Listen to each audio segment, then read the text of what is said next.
Hey there, folks. Dr. Tim here from Family Good Things.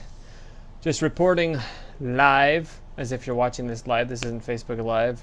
It just seems like I'm supposed to say that because that's what news people do. Dr. Tim reporting live from Channel 5. I don't know. This isn't live. This is just a video I'm recording. I'm in Mesa, Arizona. As you can see, I'm sweating profusely. I've been out in 110-degree temperature, walking around. I'm also repping Porn Kills Love, which is Fat the New Drug. Our friends over there, they do tremendous things in helping us understand the harms of pornography to the individual, to relationships, and to society at large. But that's not what this video is about. I'm here with my wife. Well, she's not here right now, but we're in Arizona because I'm working with a couple different organizations that are doing phenomenal things. The first one is NAFA. It stands for the Native American Fatherhood and Families Association. I first came in contact with them when I was recently at the United Nations, well, last March. I was speaking there and I met Mark, who works with NAFA, and they do tremendous things. They're working with hundreds of tribes across the country, Native American tribes, and strengthening fatherhood and families within those tribes. They have a rock-solid program, and more people are flocking to it. They've asked me to work with them to help it with research and making the program even stronger, and I'm just honored to be part of it. So I came down here because I thought it would be a great opportunity for me and for my students who may intern or work for them as well. Second organization is called the Anasazi Foundation. It's a wilderness therapy program that was started back in the, I want to say 80s, working with troubled teens, but also troubled parents. Many times when people think of a troubled teen, they think the teen is troubled by themselves or a child's behavior is just the child's issue. I think Anasazi gets it, and they get it really well. So the teens go out in the wilderness for several weeks, living off the land and learning more about life. And meanwhile, back at headquarters here in Mesa, the parents are getting instructed on tremendous principles that are paradigm shifters. In fact, their paradigm or their framework that they use is from The Anatomy of Peace by the Arbinger Institute. If you haven't read that book, you need to. It's one of the primary texts of my parenting class. Phenomenal book. So I was meeting with them, picking their brain because I'm wanting to know how to make my parenting class better, especially as I'm creating it for online.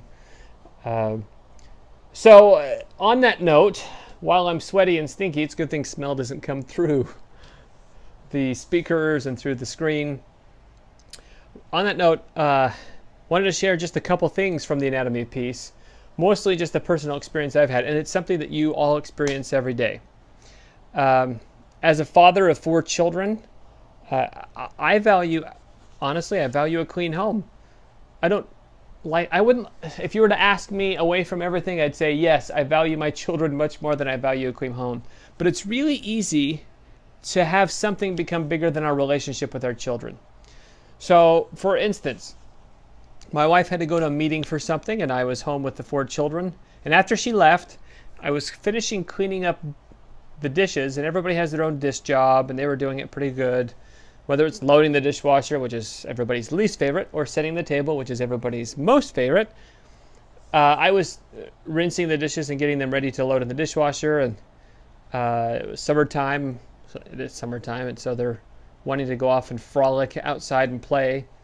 And these feelings, and you have to be aware of your feelings. Lesson number 1, always pay attention to your feelings, to what is welling up inside of your heart. These feelings of almost entitlement of I deserve, if I'm doing all this work, I deserve children who will, you can fill in the blank.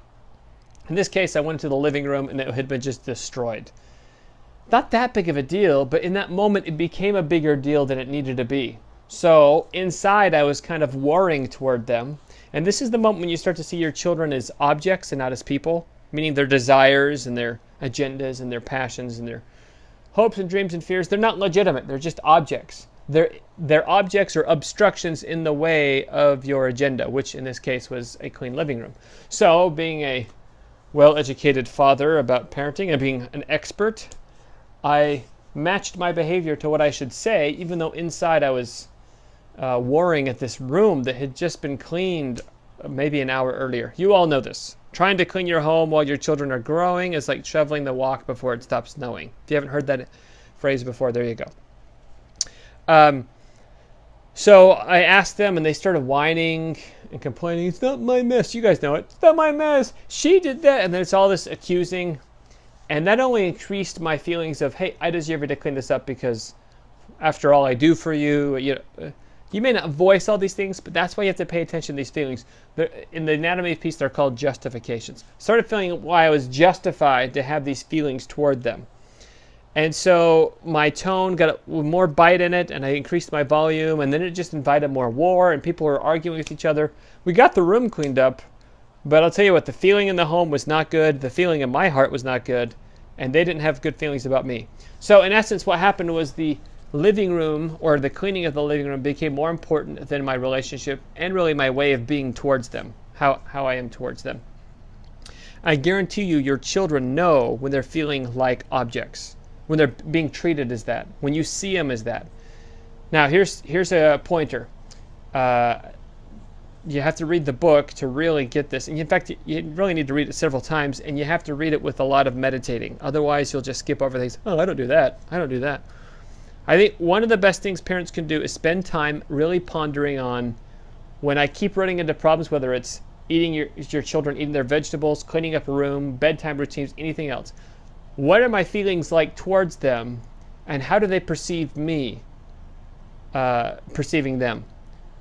And if you pay attention to those feelings, you'll start to see them more clearly, and your love will help you have a softer response, and you won't jeopardize the relationship just for a dang room to get cleaned up or somebody to get to bed on time.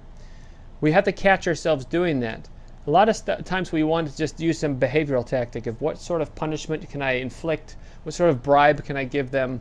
That doesn't solve the problem that parents have internally. And that is, maybe I'm carrying around some sort of justification for being angry with my children or upset, or how can my children keep doing all these things, or how could they... A lot of times we're inviting those things by the way we see them. I'm not trying to sound really philosophical, but that is absolutely 100% true. So what did I do? I apologized to my children. The next day when that room needed to be cleaned up, I approached it from a much more loving way, and they were invited to join it. And if that problem kept coming up, then we'd have to just have a family meeting where I ask them questions and try to understand their perspective, because I see them as people and their opinions are legitimate. It doesn't mean they can get away with whatever they want, but I need to listen and learn, build my relationship, but most importantly, I need to work on what's in here. All right? Spend time reflecting. Be honest with yourself. Don't let yourself off the hook just thinking that your children are always the problem. The problem is not the behavior. It's always underneath behavior. All right? See you next time.